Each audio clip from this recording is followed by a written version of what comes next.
Hi friends, आपका स्वागत है। Welcome in my YouTube channel Imran Galaxy. अगर आपने सब्सक्राइब नहीं करा सब्सक्राइब कर दें, उसको बेल आइकन दबा दें। बेटा, आज हम 9th क्लास के लिए चैप्टर 8 मोशन गति को एक्सप्लेन करेंगे।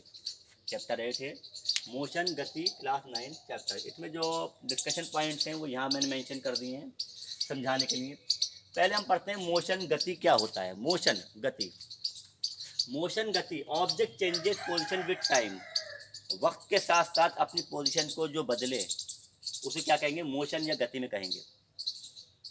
ध्यान रखें, हर चीज़ मोशन में है, कोई भी एब्सोल्यूट रेस्ट में नहीं है। ये अर्थ भी घूम रही है, सन घूम रहा है, सन अपने सोलर सिस्टम गैलेक्सीज के चारों ओर घूमता है, गैलेक्सीज किसी ब्लैक होल के चारों ओर घूमती हैं। ये आगे बढ़ाएंगे। फिलहाल अर्थ किसके ओर रोटेट होती है, सन के चारों ओर रोटेशन आपको पता है। तो object changes position with time, stationary for one person but not other. जो वस्तु है, ऑब्जेक्ट है, किसी एक के लिए वो रुका हुआ हो सकता है लेकिन दूसरे के लिए रुका हुआ नहीं हो सकता है। फॉर एग्जाम्पल, आप बस में बैठे हैं, आप बस में बैठ के देखते हैं कि अगर आप बस में थोड़ी स्पीड में, एक सी स्पीड बस चले तो आपको बस ऐसा लगता है जैसे रेस्ट में है, लेकिन बाहर जो खड़ा हुआ है ऑब्जर्वर या रेफरेंस पॉइंट, उसको जो बस होती है वो चलती हुई दिखाई देती है, तो उसके लिए वो मोशन में होता है लेकिन आपके लिए वो रेस्ट में दिखता है।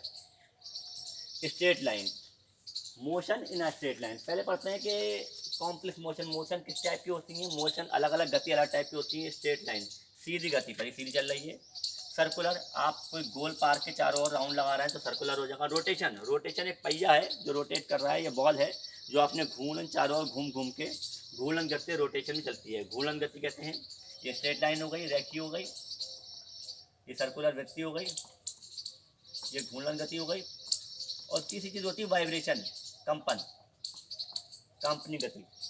कोई भी चीज़ जिस कंपन करता मोबाइल अपनी मीन पोजीशन से लेफ्ट राइट या ऊपर नीचे किसी तरह वाइब्रेशन करेगा तो वाइब्रेशन कंपनी गति होगी। ये अलग अलग टाइप की मोशन गति होती हैं। अगला पॉइंट है आपका स्ट्रेट लाइन, रेखी गति।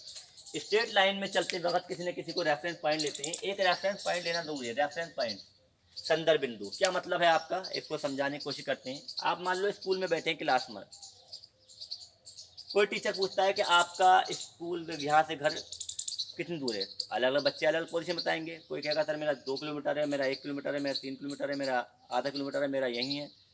फिर वो पूछेगा डायरेक्शन के साथ कि किधर पॉइंट है, तो वहाँ पर जो रेफरेंस पॉइंट है वो आपने क्या मान लिया, अपना स्कूल मान लिया। क्या मान लिया, स्कूल। अब यहाँ से अलग ब्लॉक में चलें तो यहाँ से कोई सीधा जा सकता है, पीछे जा सकता है, कोई ऊपर जा सकता है, कोई नीचे जा सकता है, कोई इधर भी जा सकता है। तो ये जो मोशन होगी वो स्ट्रेट लाइन में होगी। क्या होगी, स्ट्रेट लाइन में, यहाँ या यहाँ। अगर वो एंगल में जा रहा है, एक्स भी डायरेक्शन और वाई भी डायरेक्शन, सीधा ना जाके थोड़ा सा टेढ़ा मेढ़ा भाग रहा है, पहले इधर गया और फिर गली में इधर गया, तो ये पॉइंट जो है इसका अलग रेफरेंस पॉइंट हो गया। तो रेफरेंस पॉइंट के हिसाब से मोशन जो अभी पढ़ा रहे हैं हम स्ट्रेट लाइन पढ़ाएंगे, फिर 2D और 3D में जाएंगे। स्ट्रेट लाइन रेखी गति हो गई। अगली होती है uniform and non uniform motion. Straight line में बात कर रहे हैं, सीधी बता दिया मैंने कि स्ट्रेट लाइन मतलब क्या है, एक सीधे पाथ पर चलना। यूनिफॉर्म एंड नॉन यूनिफॉर्म, यानी यूनिफॉर्म पर्टिकुलर किसी 1 घंटे के अंदर, 1 घंटे के अंदर या 1 मिनट के अंदर या 1 सेकंड के अंदर, कोई भी जितना बड़ा टाइम लेना चाहो, कितना छोटा टाइम लेना चाहो, उसी में इक्वल डिस्टेंस हो। कितनी डिस्टेंस हो, इक्वल डिस्टेंस, दूरी क्या हो, बराबर हो। दूरी क्या हो, बिल्कुल बराबर हो। 1 घंटे मान लो, पहले घंटे 50 किलोमीटर गया, अगले घंटे 50 किलोमीटर गया, अगले घंटे 50 किलोमीटर गया, तो ये यूनिफॉर्म या समान गति हो गई। समान गति, ठीक है, एक समान गति हो गई या यूनिफॉर्म मोशन हो गई। नॉन यूनिफॉर्म क्या हो गया, इसी 1 घंटे के अंदर वो अलग अलग चल रहा है। कोई 30 किलोमीटर चला गया, फिर रुक के खड़ा हो गया, 0 हो गया, फिर 50 किलोमीटर हो गया, तो दैट इज नॉन यूनिफॉर्म या असमान गति। असमान गति हो गई। यहाँ पर टाइम जितना छोटा भी लेते हैं, बड़ा लेते हैं, लेकिन मोस्टली जो हम कैलकुलेशन करते हैं वो छोटा होता है। जो हमारे डेली लाइफ रूटीन की जो चीज़ें हैं उसमें हम नॉन यूनिफॉर्म मोशन ही इस्तेमाल करते हैं। असमान गति ही पे ही हम चलते हैं। असमान गति होती है, समान गति नहीं होती है। अगला पॉइंट है आपका एवरेज स्पीड, औसत चाल। औसत चाल क्या होती है, औसत माने औसत, average, total distance upon total time. इसका फॉर्मूला है, अगर हमें औसत निकालना है कि हमारी स्पीड क्या है, एवरेज स्पीड क्या है। मान लें आप बाइक से गए, 4 घंटे में आपने 200 किलोमीटर तय करा, 200 किलोमीटर फॉर अवे आपने मेजर करा 4 घंटे। पहले घंटे में आप गए 80 किलोमीटर, फिर आपने थोड़ा चाय नाश्ता करा, 0 हो गया, 10 मिनट 15 मिनट, फिर आखिरी के उसमें आधे घंटे आपने 60 के गए, और फिर अगले 1 घंटा 10 मिनट 20 मिनट 30 मिनट और 30 मिनट। अगले 30 मिनट में आप जो गए वो कितने गए, 8 से 14 140 और 60 किलोमीटर। यह आपका टोटल 4 घंटे 2 घंटे के अंदर 200 किलोमीटर हो गया। 2 घंटे के अंदर 200 किलोमीटर मान लें। पहले घंटे में 80 किलोमीटर, अगले 10 मिनट आपने रेस्ट करा, कुछ करा, 20 मिनट अगले 60 किलोमीटर और 30 मिनट 60 किलोमीटर। तो फॉर एग्जांपल 2 घंटे में 200 हो गया, लेकिन औसत में टोटल टाइम जो यहाँ पर आया वो कितना आया, 2 घंटे आया, और टोटल डिस्टेंस कितनी आई, 200 किलोमीटर आई। तो ये रखें कुल दूरी, तो कुल बटा समय क्या होगा, एवरेज स्पीड या औसत चाल होगी। फिर एक बार क्लियर कर लेते हैं, क्या बताया मैंने आपको, टोटल टाइम टेकिंग कुल समय और अपॉन में रखेंगे, और टोटल डिस्टेंस ऊपर रखेंगे, कुल दूरी ऊपर रखेंगे, उसको डिवाइड कर देंगे, एवरेज स्पीड या औसत चाल आ जाएगी। जो घरेलू होते हैं, व्यवहारिक उपयोग होते हैं, उसमें हम एवरेज स्पीड ही इस्तेमाल करते हैं। Speed with direction, speed with direction को हम वेलोसिटी या वेग भी कहते हैं। वेग, वेग से पहले मैं विस्थापन पढ़ा दूं। विस्थापन होता है या डिस्प्लेसमेंट कहते हैं, क्या कहते हैं, डिस्प्लेसमेंट, डिस्प्लेसमेंट विस्थापन। डिस्टेंस दूरी थी, डिस्टेंस और दूरी। दूरी क्या होती है कि आप यहाँ से अपने घर से सीधा यहाँ गए और यहाँ गए, और ये चल के दूरी गए, 4 किलोमीटर ये था, और फिर 2 किलोमीटर मुड़े, और आपने कुल मिला के 4 + 2 किलोमीटर तय कर लिया। कितना हो गया, 6 किलोमीटर हो गया, 6 किलोमीटर हो गया। ये क्या है, डिस्टेंस है, दूरी है। लेकिन स्कूल से आपकी जो डिस्टेंस देखी गई, बिल्कुल अगर ये ईस्ट है, ईस्ट वेस्ट नॉर्थ और साउथ, पूरब पश्चिम उत्तर दक्षिण, 4 बनाने का एग्जाम्पल है आराम से, ईस्ट वेस्ट नॉर्थ साउथ पूरब पश्चिम उत्तर और दक्षिण।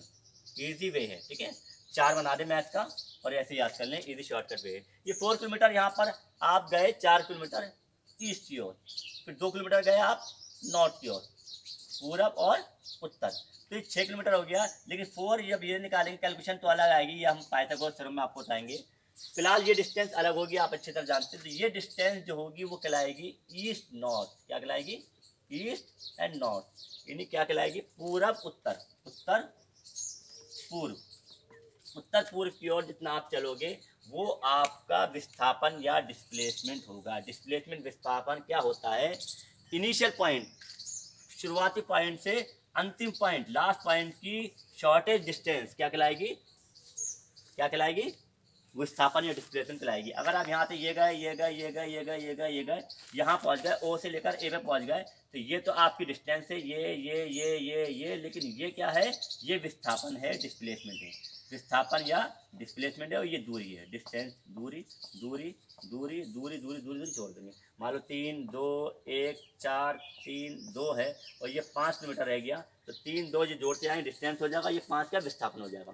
तो यहाँ पर जो हम लेंगे स्पीड विद डायरेक्शन के लिए वेलोसिटी लेते हैं, वेलोसिटी या वेग कहते हैं। वेग वो चीज़ होती है जब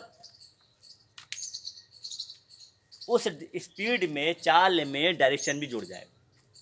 अगर हम सर्कुलर पाथ पर, वृत्तीगत पर चलते रहते हैं तो डायरेक्शन हमारी हमेशा चेंज रहती है, तो वहाँ पर हमारी वेलोसिटी चेंज होती है। लेकिन वहाँ पर वेलोसिटी चेंज नहीं होगी अगर स्ट्रेट पाथ पर वही स्पीड से चलना है, 10 की स्पीड है, 20 की स्पीड है, स्ट्रेट पाथ पर सीधे रास्ते पर चलना है, तो वहाँ पर हमारी वेलोसिटी चेंज नहीं होगी। एवरेज वेलोसिटी का फॉर्मूला क्या होता है, initial velocity plus final velocity. शुरुआती वेग और अंतिम वेग को जोड़ दें, u + v/2 होगा। v एवरेज फार्मूला हो गया ये एवरेज फार्मूला। फिर बता दें क्या होता है, वी एवरेज या औसत फार्मूला जो होता है, वेग का औसत निकालने के लिए क्या करेंगे, शुरुआती वेलोसिटी और फाइनल वेलोसिटी को जोड़कर आधा कर लें। शुरुआती वेलोसिटी को, शुरुआती वेग को u कहते हैं, शुरुआती वेग प्रारंभिक वेग, और v क्या होगा, अंतिम वेग, ये आखिरी वेग है, और ये क्या है, प्रारंभिक वेग है। इन दोनों को प्लस करें और इसका औसत निकाल लें, आधा कर लें, एवरेज कर लें, तो ये क्या कहलाएगा, v एवरेज कहलाएगा, औसत कहलाएगा। ठीक है, तो आपकी समझ में काफ़ी हद तक आ गया होगा। अगला टॉपिक उसके बाद